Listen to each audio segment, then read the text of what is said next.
Hello everyone, আমার friend একটা দোকান দিয়েছে, সেই দোকান ভিজিট করতে আজকে আমি যাচ্ছি। সো আমার সাথে থাকেন সবাই। এই দেখেন সেই সুদর্শন পুরুষ যে একটা দোকান দিয়ে বসে পড়েছে, আমার বন্ধু। একটু স্মাইল দে তো। ঠিক আছে, আজকে যেহেতু আসলাম ওর দোকানে কিছু একটা খাই, ওর দোকান থেকে এই চুইনগাম একটা খাইলাম টেস্ট করে। খাবি তো আমি ফাইনালি খুব হ্যাপি, একটা প্রোডাক্ট টেস্ট করছি, একটা চুইনগাম খাইছি, খাইয়া একটা ক্র্যাশ কার্ড পাইছি, দেখতে পাচ্ছেন আপনারা। আচ্ছা দাঁড়ান ভালো করে দেখা কার্ড।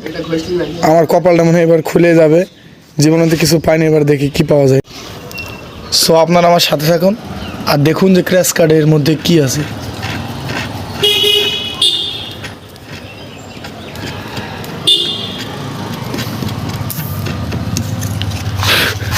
সো ফাইনালি আমি 2 টাকার একটা চুইনগাম খেয়ে 2 টাকা পেয়ে গেছি।